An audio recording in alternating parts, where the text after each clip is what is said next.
Hello everybody, this is Stonewall, and today we are looking at the pistols in Black Ops. Now I did a video a little while back that I called Reality Check, and it basically went through the ammunition and what was used in Blackout, and seeing if that would actually work with that gun, and if that was realistic in any way.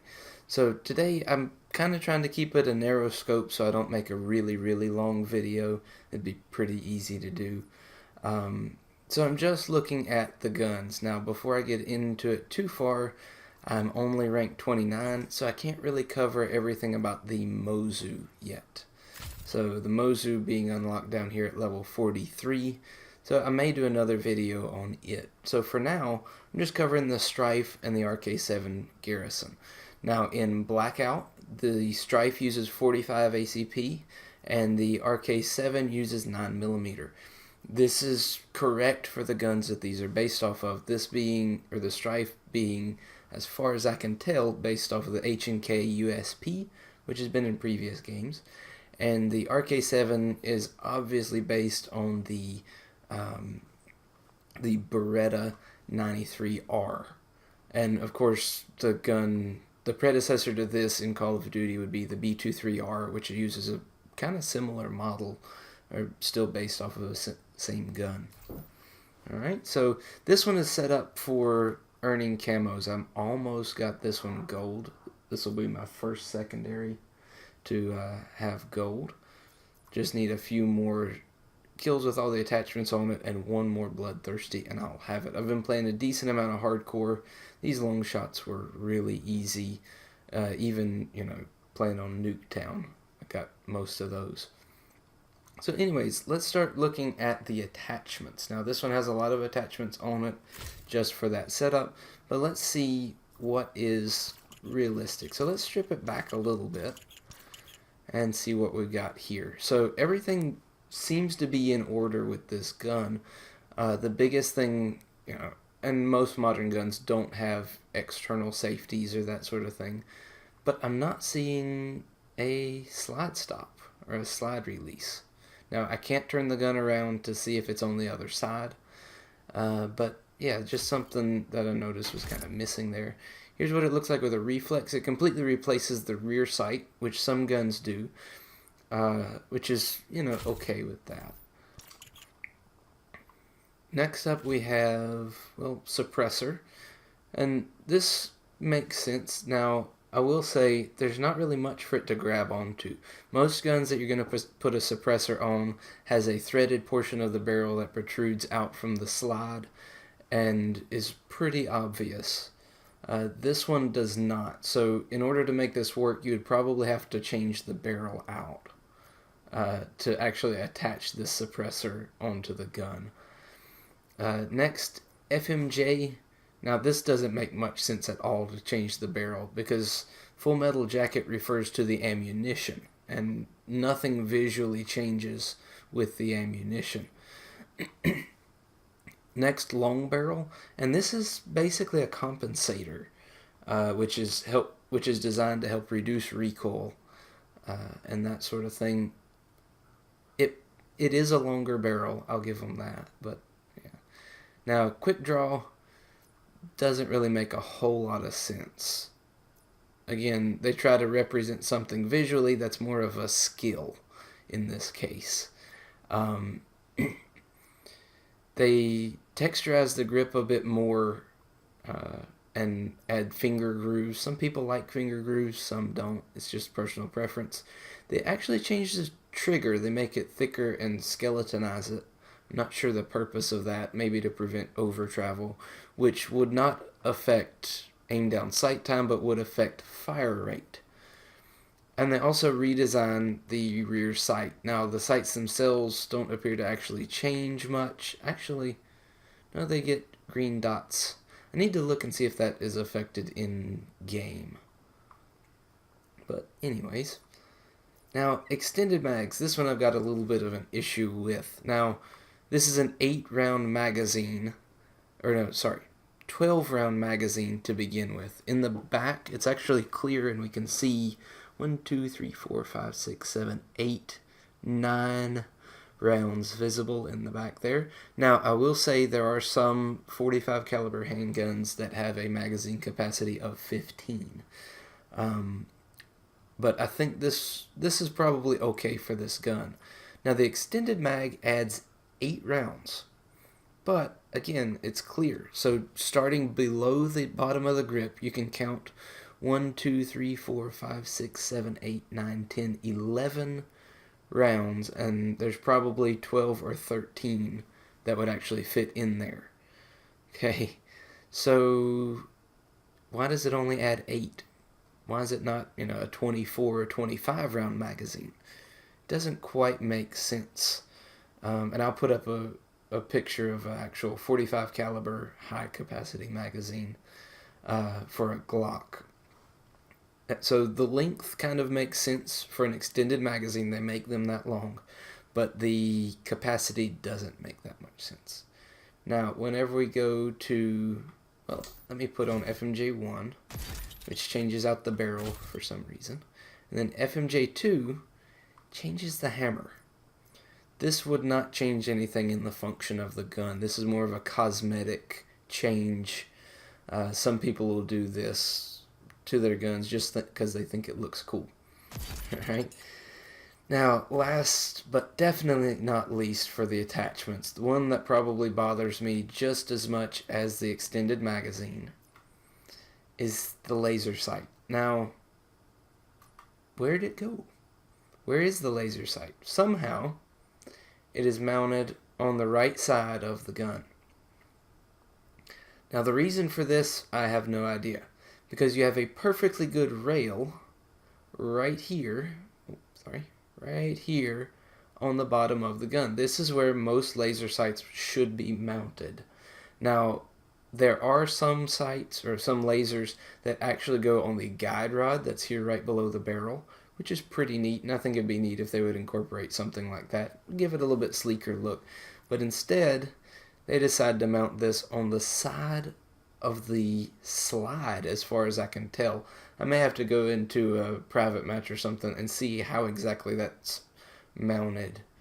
But it appears to be on the side of the slide, which means it's going to reciprocate whenever you fire, and that's going to just be a lot more of a beating that laser sight has to take versus being mounted under here, and just however much felt recoil you have, it's not going back and forth with the slide. That's the way most of them are mounted.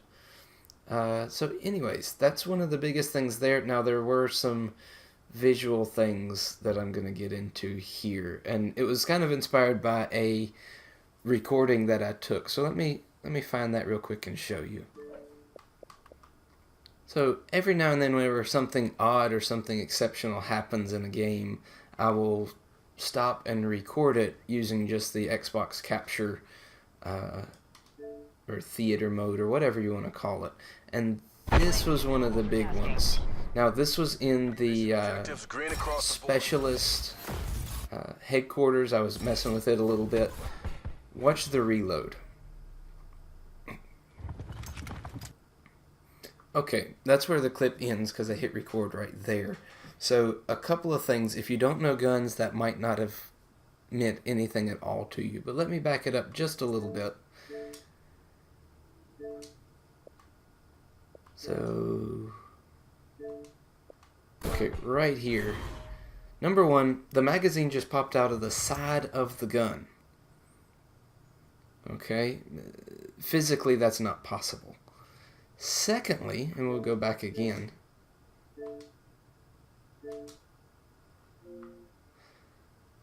The magazine is fully loaded. Right there, you can see the magazine has a clear back and it is completely full of ammunition. Okay, number 3, the slide is not locked back here, and this is third person.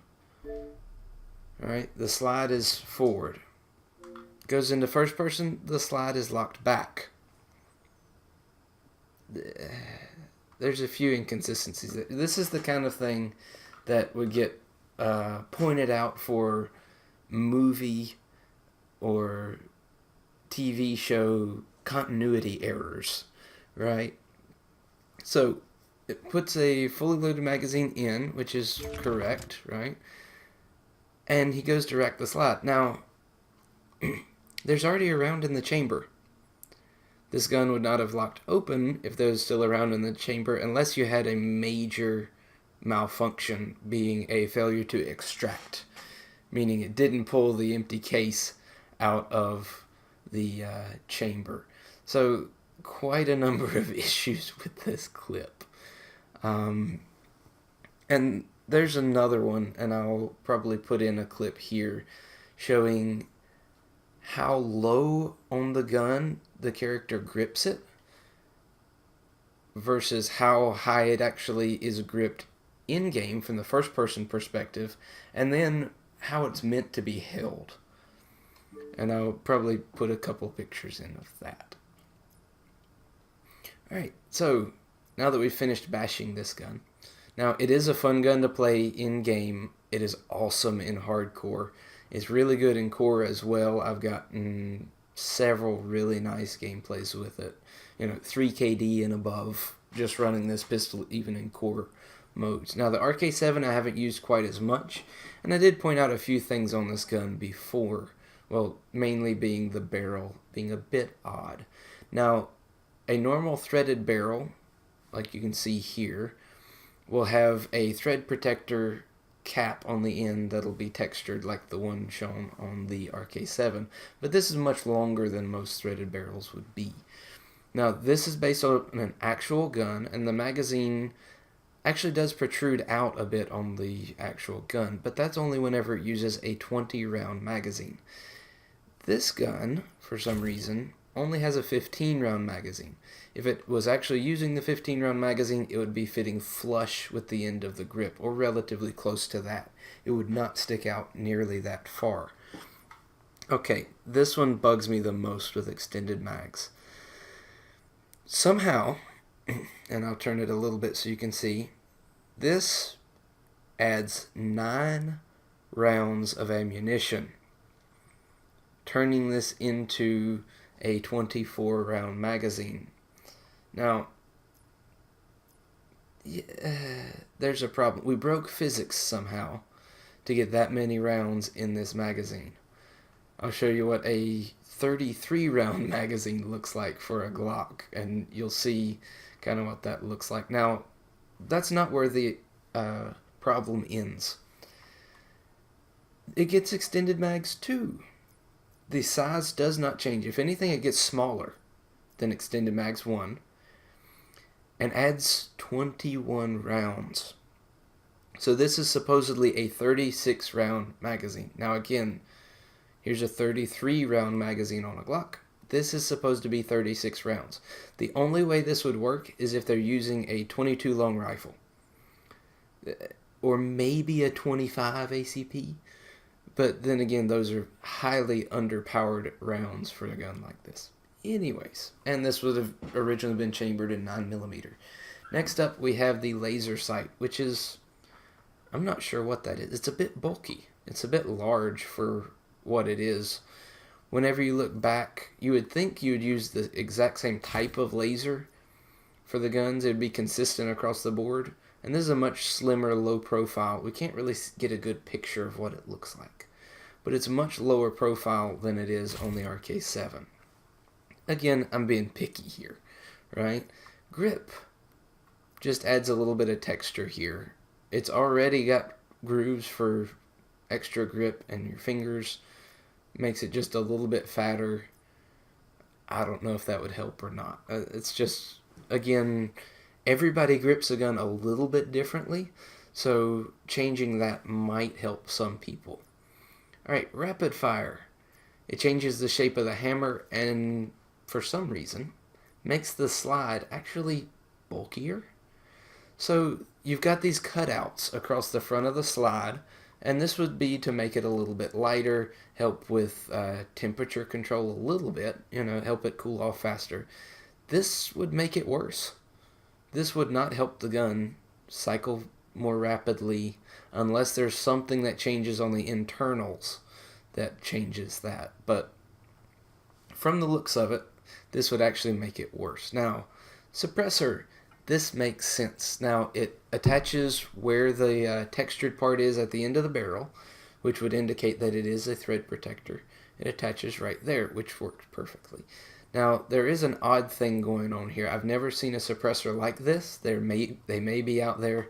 Most of the time when you add a suppressor to a handgun, you actually change the height of your iron sights. They get a little bit taller so they can stick up over the suppressor and you can actually use them. In this case, there is a groove cut in the top of the suppressor for your sights. Now, I don't know how this suppressor is designed. I haven't studied suppressor design that much and how they function. I know it basically allows the gas to expand internally rather than externally and making more noise. Anyways, so yeah, it's a little bit odd there. Next we have Laser Sight 2, which gets even bigger. And I'm not quite sure the purpose of it. I know the function of it in game is to, keep the hip fire spread the same whenever you're jumping, moving around, that sort of thing. Alright, so there's that. And then optics for this one, we get the option of the reflex sight, which makes sense where it mounts, and the ELO sight. I'm not sure why the ELO is not an option on the Strife. That part doesn't make sense, but the way these are mounted does make sense. There is normally a flat panel right there on top of the gun where you could mount a optic. Alright, so that was just a couple of things. A lot of it being visual stuff that doesn't make sense. Not much in the way of the function of the guns. Now, I can get a little bit nitpicky with the visuals. That is a tiny, tiny safety lever. Well, I say tiny. It's smaller than normal. Also, the slide stop seems to be a little bit small, but you can still probably catch that. The takedown lever has been shrunk a bit, and I might show the actual gun this is based off of a little bit. But anyways, the other thing is the actual, I keep wanting to say B23R, but that's from Black Ops 2. The Beretta 93R has multiple safety or selections here. And this one really only appears to have safe and 3-round burst. So anyways, that was just an overview of some of the issues I have with the functionality and the usage of the handguns in this game. Like I said, I don't have the Mozu unlocked at the moment, so that may be another video. Still haven't done the Outlaw. That's going to be a painful one. But anyways, hopefully you learned something about guns if you don't know much about them, or if you do. Let me know if I made any major mistakes or anything you'd like to call out. Now, I do notice whenever you put FMJ, for some reason they take off the porting on the barrel. I just now noticed that. That wasn't something I noticed before. But anyways, this is Stonewall signing off, and I'll see you in another video.